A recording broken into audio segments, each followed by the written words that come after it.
Hello, hello, it's me, coming to you from Jersey City. I was listening to some MLK speeches, and his last speech he gave in '68 in Memphis, Tennessee. This is probably the reason why he got killed, I believe. He was talking about, taking your money out of the system that is corrupt and the system that is holding you down, and invested in he was talking about black businesses, black communities, black banks. Well, we're still fighting that same fight. It's bigger than it's bigger than just black people. It's everybody. It's everybody that's not one of the really, rich, I hate saying 1%ers, but, 0.1%ers, those people, and yes, black people still have it a lot worse than us, but, the real problem is it's not, is as small as that, is minuscule as that, it's bigger. It's on a global scale. It's everybody that's not in control. We're all just pretty much modern day slaves. We're working for big companies that'll fire you in 2 seconds, just to save a point of a percentage. They'll take their work to other countries, or they'll do the wrong thing just so their profits can go up. And for us to really fight this system and to fight this revolution, I really believe that we need to take our money out of these systems. And it's the same thing MLK was saying, right before he got killed. Hope I don't get killed. Yeah, there's not many people listening to me. But it's just, my little kooky view of his speech. I did a lot of editing, horrible editing. I just put some, pictures in there, just kind of reinforce my thinking. It's a horrible video, but it gets, gets you thinking about what they were going through back then and what we're going through now. And I think the way we can fix it now is, us too, is stop spending our money by giving it to them. Buy local, buy from your local farmers, buy from your friends. Don't buy from Walmart or big companies like that.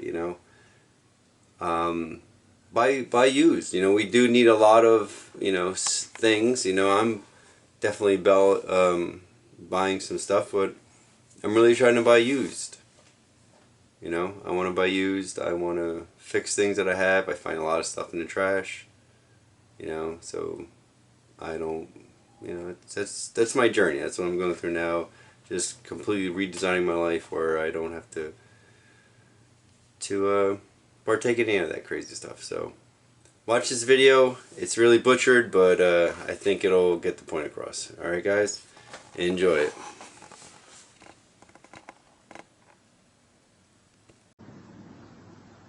And see a man grappling with the problems of the bankruptcy of his nation.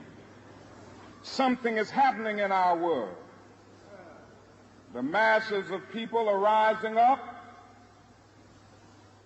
and wherever they are assembled today, men for years now have been talking about war and peace, but now no longer can they just talk about it. It is no longer the choice between violence and nonviolence in this world. It's nonviolence or non-existence. That is where we are today.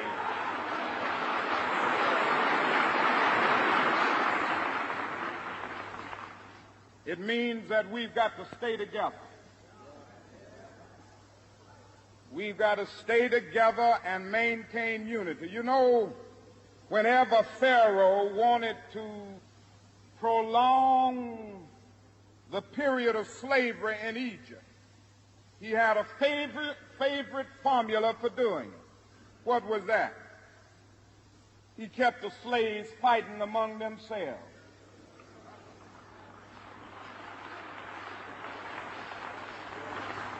But whenever the slaves get together, something happens in Pharaoh's court, and he cannot hold the slaves in slavery. When the slaves get together, that's the beginning of getting out of slavery.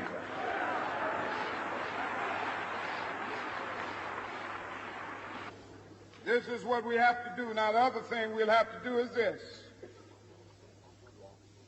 Always anchor our external direct action with the power of economic withdrawal. Now, we are poor people. Individually, we are poor when you compare us with white society in America. We are poor. Never stop. Forget that collectively, that means all of us together, collectively we are richer than all the nations in the world with the exception of 9. Did you ever think about that? After you leave the United States, Soviet Russia, Great Britain, West Germany, France, and I can name others, the American Negro collectively is richer than most nations of the world. We have an annual income of more than $30 billion a year, which is more than all of the exports of the United States and more than the national budget of Canada. Did you know that? That's power right there if we know how to pool it.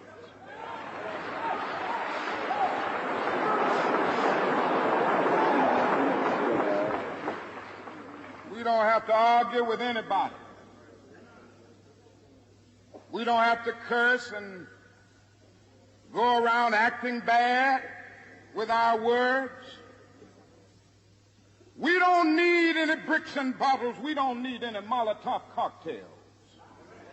We just need to go around to these stores and to these massive industries in our country and say, God sent us by here to say to you that you're not treating his children right. And we come by here to ask you to make the first item on your agenda fair treatment where God's children are concerned. Now, if you are not prepared to do that, we do have an agenda that we must follow. And our agenda calls for withdrawing economic support from you. Withdrawing economic support from you. Withdrawing economic support from you.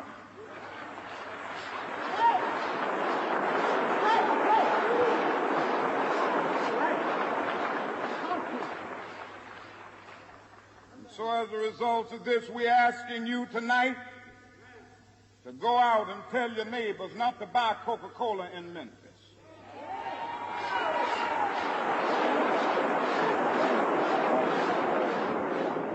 Go by and tell them not to buy Seal Test milk.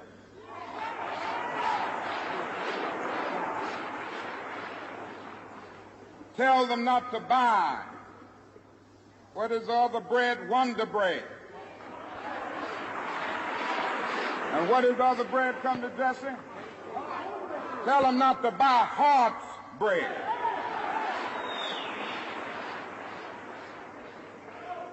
As Jesse Jackson has said, up to now, only the garbage men have been feeling pain. Now we must kind of redistribute the pain.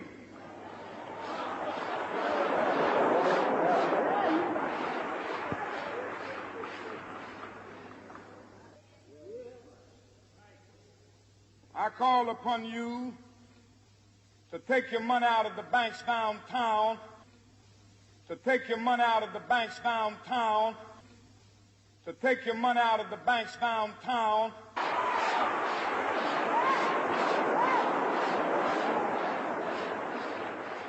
We want a bank-in movement in Memphis. You have 6 or 7 black insurance companies here in the city of Memphis. Take out your insurance there. We want to have an insurance in.